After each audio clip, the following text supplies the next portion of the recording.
Olá, viva! Sejam muito bem-vindos a mais um Magazine Verde. No programa de hoje vamos virar atenções para um problema ambiental que começa a suscitar grandes preocupações em todo o mundo e que representa uma séria ameaça aos nossos ecossistemas marinhos.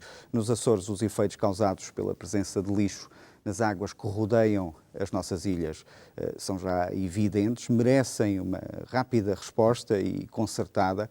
Existe já na região um plano de ação que junta empresas públicas e privadas no combate a esta problemática.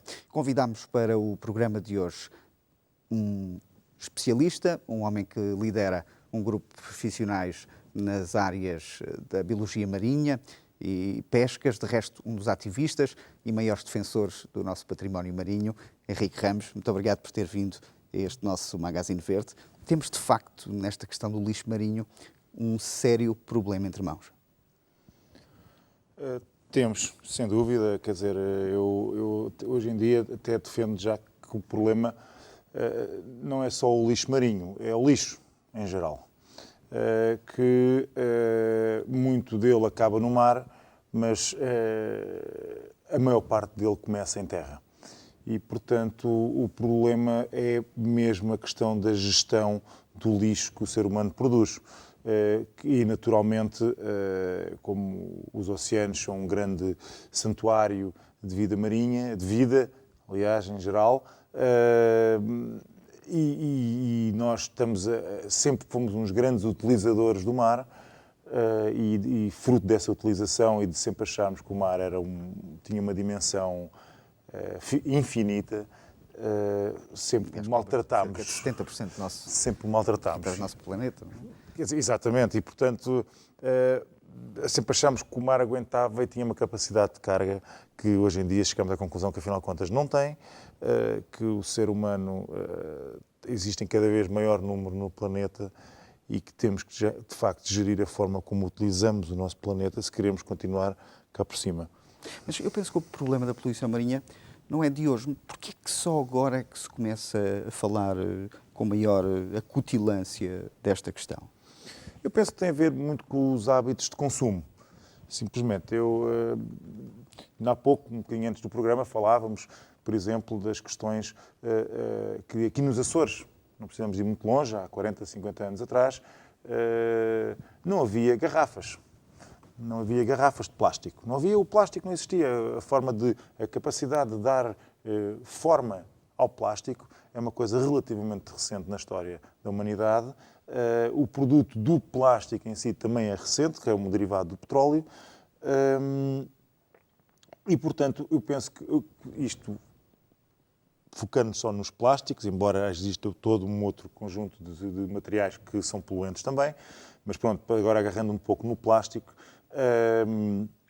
quer dizer, banalizou-se a produção e o consumo de bens de plástico e o consumo imediato das coisas. Eu lembro da minha avó lavar sacos de plástico. Falava há pouco de um amigo dos Açores que mandava-se à água para ir buscar uma garrafa que via a flutuar, que vinha com o mar, era uma coisa tão rara, não é, que eles mandavam-se ao mar, seja verão ou inverno, e iam a nadar buscar essa garrafa para ter. Ele diz que lembra-se de chorar quando via que a garrafa estava furada. Pela utilidade do recipiente. Porque deixava de ser útil. Quer dizer, e era tão raro aqueles bens.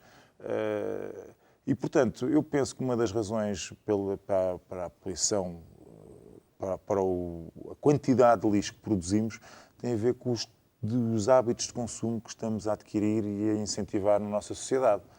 E há algo que verdadeiramente nos assustou, que foi a descoberta de uma autêntica ilha de lixo no Pacífico Norte.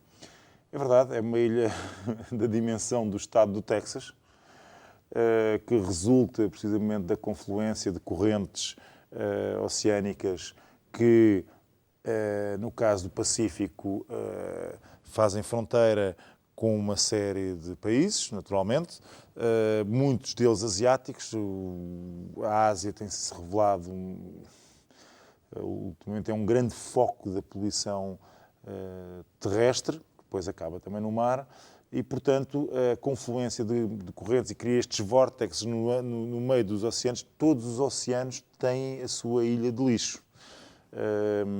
Mas a do Pacífico é, de facto, a maior e é do tamanho do estado do Texas, que é uma dimensão que, se calhar, para nós é difícil de imaginar, mas é verdadeiramente assustador, que vai-se degradando, vai-se fragmentando e, invariavelmente, inevitavelmente, vai acabar na cadeia alimentar. Portanto, nós sabemos que temos um real problema, não há dúvidas sobre isso, mas o conhecimento científico, a informação precisa, ela ainda não existe. Existe. Já vai existir muita coisa. Há muita que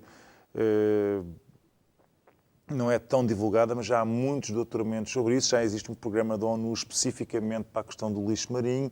Já existem organismos internacionais responsáveis pela gestão da problemática do lixo marinho. Já se vai na 5ª Conferência Internacional sobre o Lixo Marinho. Já há programas especiais. A ONU, agora recentemente saiu a Convenção da Honolulu, onde precisamente há um assumir por parte dos parceiros, todos que ratificaram, digamos, esse acordo, em que vão ter uma atitude responsável perante o lixo marinho. Já vejo vários doutoramentos, conheço alguns casos, por exemplo, no FAIAL, no Departamento de Oceanografia e Pesca, já foram apresentados doutoramentos, defendidos doutoramentos sobre as questões específicas do lixo marinho. Portanto, nas suas várias vertentes, nos seus efeitos, na sua entrada na cadeia alimentar. Esses dados começam a aparecer, não é? Começam a aparecer, muito. E já há muita coisa divulgada. Quer dizer, um número, por exemplo, que no outro dia li, que me assustou bastante, foi que estima-se que em 2010 tenham entrado 8 milhões de toneladas métricas de plástico nos oceanos. No mundo inteiro. 8 milhões de toneladas métricas. É assinalável. Eu não consigo imaginar qual é o volume de 8 toneladas. Nós aqui nos Açores, considero, não é? E é unânime que temos uma boa saúde ambiental. Também é natural no ser humano querer sempre mais. E, portanto, eu vivo aqui, considero que a minha dimensão, a minha área de atuação vai ser aqui e considero que ainda há muitas coisas a melhorar. E, portanto, eu atuo aqui. Mas, de facto, quanto mais viajo pelo mundo, mais me apercebo que, de facto, vivemos num paraíso. Mas há registros de quais são os índices de poluição marinha que temos ao nosso largo? Não. No nosso largo, não. Mas, quer dizer, nós, por exemplo, eu faço parte de uma associação chamada No More Plastics for the Azores, e nós promovemos ações ambientais, mais de um acordar dos problemas, e precisamente porque a questão do lixo marinho é um problema e tem uma origem em todos nós, mas também os outros, e vem de facto com os oceanos, com as correntes, vem ter a nossa costa. Nós preferimos atuar mais ao nível das ribeiras dos Açores. E a verdade é que o estado das nossas ribeiras, eu penso que é um bocadinho preocupante, porque reflete, o que ainda é mais preocupante não é tão só o estado das ribeiras, mas a razão do facto de elas estarem assim, estarem poluídas da forma que estão. Deriva de hábitos das pessoas de simplesmente atirarem muito do lixo para as ribeiras. E, portanto, não sendo mesurável a questão do lixo que existe à nossa volta, porque isto é dinâmico, não é? Estamos no meio do Oceano Atlântico, é difícil medir, mas pelo menos o das ribeiras já vamos conseguindo medir, e nós temos a recolher informação científica por tipologias de lixo e origens. É importante lembrar, e foi algo que me surpreendeu de facto, é que 80% do lixo marinho é de origem terrestre. É verdade. Todas as atividades que existem no mar, a gente também tem que pensar que há muita gente que vive no mar, desde os setores dos transportes, as marítimo-turísticas, as atividades extrativas, portanto, a pesca e outras.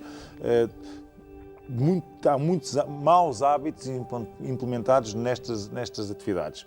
É verdade, e dão o seu contributo, mas não nos podemos esquecer da quantidade gigantesca de rios e de afluentes que vão dar aos oceanos.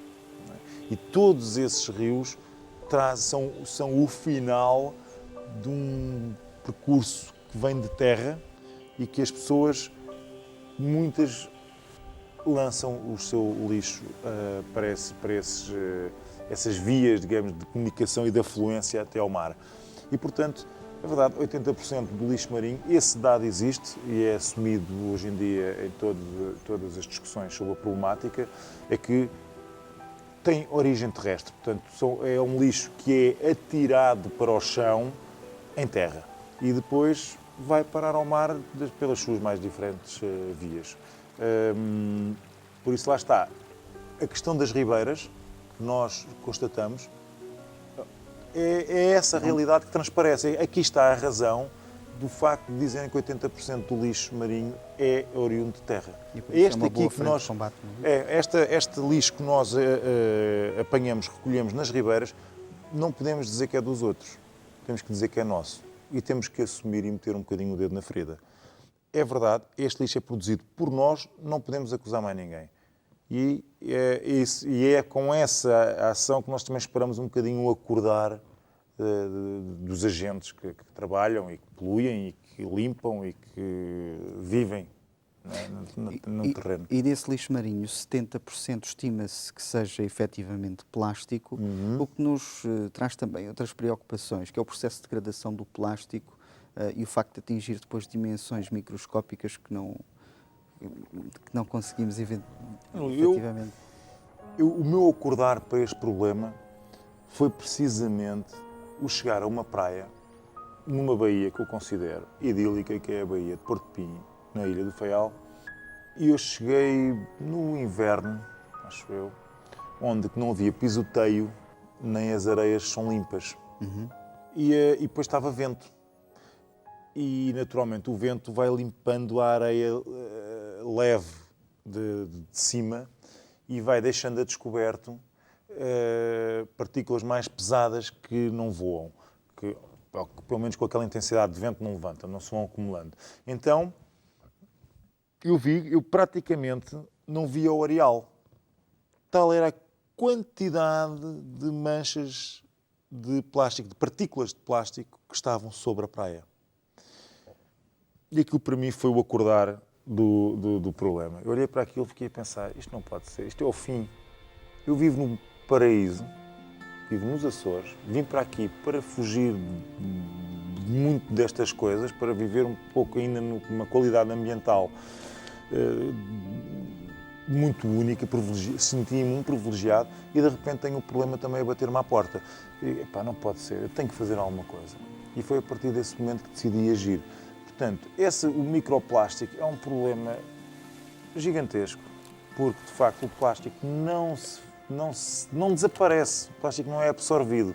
O plástico simplesmente vai-se fragmentando e fragmentando com a ação do sol, das temperaturas, portanto, a resiliência dos materiais é diferente e dos tipos de plástico também, mas demoram muitos anos, vai-se fragmentando e começa a chegar a um nível que depois é ingerido pela base quase da cadeia alimentar. E hoje em dia já existe, por exemplo, informação científica também sobre aves marinhas que engolem, que alimentam-se de plástico. Aliás, há registros do ano passado, numa campanha SOS Cagar, tanto que efetivamente atestou dos indivíduos mortos que são feitas às autópsias e que se vê lixo, plástico no interior nos conteúdos estomacais. De mamíferos marinhos, também tartarugas que morrem de estômago cheio. É incrível, morrem de fome com o estômago cheio. Fruto de serem enganadas, portanto, porque eles confundem, as tartarugas neste caso confundem, por exemplo, os sacos de plástico com águas vivas, que é o seu principal alimento, e elas vão e comem o saco de plástico pensando que estão a comer uma água viva. O estômago não consegue digerir, faz volume no estômago, ela sente-se cheia e morre de fome. Quer dizer, portanto, o microplástico é muito difícil de combater. eu penso que, de facto, a guerra deve ser feita mais a montante do problema, na origem, no macroplástico, antes de ele chegar a microplástico. E, portanto, por isso é necessário estabelecer um plano de ação de verdadeiro combate esta tragédia, não tem, de facto, outro nome. Há entidades públicas e privadas a trabalharem juntas para combater esta situação. Sim. O que é que, concretamente, No Plastics for the Azores tem realizado? Nós temos realizado uma série de campanhas de limpeza. Já realizámos uma de campanha da costa, de limpeza da costa, em parceria com outras entidades, como o Observatório do Mar dos Açores. E essa foi a primeira grande limpeza, que conseguimos à volta de 150 voluntários na Ilha do Faial. Tirámos quase 5 toneladas de lixo da nossa costa. Que é bastante. É imenso. Numa manhã, não é num dia inteiro, é numa manhã. Andar por cima do calhau, nas praias, quer dizer, com as dificuldades com crianças, com toda a gente, todos os voluntários que quiseram participar, tiveram o seu espaço e deram o seu contributo, e a verdade é que conseguimos reunir quase 5 toneladas de lixo que foi dado à nossa costa. Entretanto, temos-nos focado mais na questão das ribeiras, precisamente porque é uma forma também de podermos apontar o dedo a nós próprios e dizer que deste somos nós os responsáveis. O outro ainda podemos dizer que temos uma parte que contribui, mas nem sabemos bem qual, mas nas ribeiras sabemos que o lixo é todo nosso. E nós temos ribeiras muito sujas, muito sujas. O que é que podemos fazer para sensibilizar as pessoas para esta situação? Primeiro, apostar na prevenção, naturalmente, mas depois para ajudar também a recolher este passivo que já... Eu vou responder com uma pergunta. Houve várias campanhas de sensibilização para deixarmos de fumar em lugares fechados.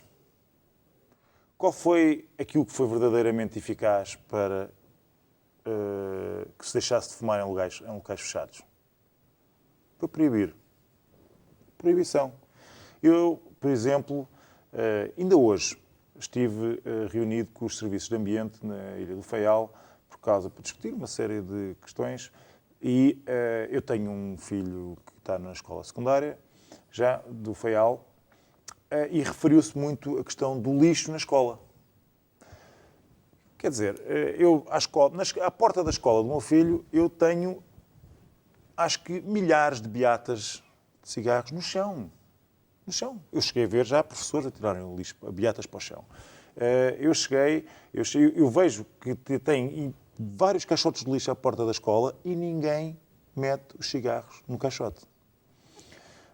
Dentro da escola, fez todo o tipo de lixo de consumo imediato. Os pacotes de gelados, das bolachas, dos chocolates, dos sumos, das garrafas de água, de todo o tipo de lixo de consumo imediato fez-se no chão da escola. Eu falo com os serviços de ambiente. Eu já tentei comunicar com a escola, mas não houve grande receptividade. Mas pronto, mas eu sei que se faz, e falo com alguns professores, e eu sei que eles fazem ações de sensibilização. Tenta-se alertar os miúdos, os alunos, e, no entanto, o resultado é este que se vê. Eu ando pela escola e vejo bastante lixo no chão. Deveríamos, por isso, na sua opinião, adotar uma política mais austera nesse aspecto. Quer dizer, eu acho que a tolerância vai ser a nossa cruz. Nós, de certa forma, estamos a demonstrar aos nossos alunos, àquilo que é as gerações futuras, aos nossos filhos, que somos tolerantes com o facto do lixo estar no chão. O que é que acha, por exemplo, de começarmos a pagar os sacos de plástico nos supermercados? Quer dizer, acho que é uma medida que só peca por tardia, não é? Como é evidente, já se chegou em vários sítios do mundo, já se vai muito mais à frente que isso, não é? Agora, por exemplo, em Paris implementou-se aí uma medida que Paris tira 3 toneladas ou 30 toneladas de beatas por ano das ruas de Paris. Quer dizer, paga 68 euros por cada beata que se vê a tirar para o chão e a polícia acho que anda a aplicar mesmo essas medidas. E com os sacos de plástico, quer dizer, eu desafio aqui a expor, por exemplo, quantos sacos de plástico é que achas que tens em casa dentro de uma gaveta ou de 2 gavetas? Meia culpa, devem ser bastantes. Nossa culpa. Não é? Eu lembro-me da minha avó, lá estava, a lavar sacos de plástico, não é? E hoje em dia é assim, a gente vai ao saco, até pegamos em sacos porque dizemos que dá jeito para o lixo e tudo mais. Quer dizer, E o que mais vejo, por exemplo, me lembro que há tempos estive em Cabo Verde, na Ilha do Sal, e fui dar um passeio, aquilo ao longo, é muito ventoso, Cabo Verde. Tem um vento constante, está na raiz dos ventos alísios e, portanto, temos ali um vento de nordeste, um vento muito frequente, irregular. Ou seja, então eu andei ao longo da vedação sul do aeroporto, precisamente, aquilo é uma rede, quer dizer, e a rede é uma rede aí com 3 metros de altura e desde o chão até aos 3 metros eu praticamente não consigo ver a pista porque está forrada, são quilómetros que estão forrados de sacos de plástico. Quer dizer, o que é que faz isto? É o facto de haver muitos sacos de plástico, faz com que as pessoas não se preocupem em segurar e manter e conservar o saco de plástico que têm. Porque sabem que amanhã vão ali e dão-lhes mais 10 sacos de plástico, podem levar sacos de plástico, que ninguém lhes cobra por nada por isso.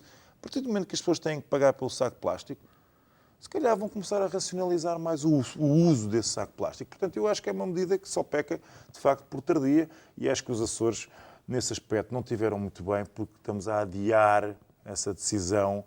Eu não sei porque é que se considera, em termos políticos, que é uma decisão que vai favorecer, em termos políticos, eu acho que não é. Cada vez ouço mais as pessoas falarem de que essa medida já devia ser implementada há muito mais tempo e, portanto, eu acho que o mérito do político seria em dizer não, essa medida é para aplicar, já devia ter sido ontem. E tal não acontece, porque a ideia foi adiar o mais possível essa decisão. Henrique, estamos no final do nosso tempo. O Henrique escolheu os Açores para viver, apesar de ser um homem extremamente viajado. Como é que olha para os Açores de amanhã e qual é a sua imagem idílica da nossa região? Ou como é que gostaria de... Como é que eu gostaria? Sim, como eu gostaria, aproxima-se da imagem idílica. De facto, eu vivo aqui, eu desfruto daquilo que os Açores nos oferece, de facto. Ainda não entrei na moda dos trail runs, que dizem que nos leva a passear por zonas de natureza única que temos aqui. Estamos, de facto, a afirmar-nos no mundo como um destino de natureza e a única coisa que eu quero e peço aos açorianos é que, de facto, todos deem o contributo para que assim continuemos e para sermos melhores. No outro dia a minha filha dizia que eu sou, lá num desporto que ela faz e tal, muita gente me diz que eu sou a melhor desportista e tal, mas sabes uma coisa, papi? Eu disse, filha, eu quero ser ainda melhor. E eu acho que isto traduz um bocadinho aquilo que se calhar os Açores devem querer para si próprios. Sim, senhor, somos bons, vivemos num paraíso, é verdade, temos qualidades quase únicas no mundo, mas ainda podemos ser melhores e vamos começar por nós próprios. E terminamos com esta mensagem de motivação. Henrique, muito obrigado por ter vindo a este nosso Magazine Verde. Também. Assim que está aí em casa, contamos de facto com a sua sensibilidade e colaboração para a proteção dos nossos ecossistemas marinhos. Até para a semana.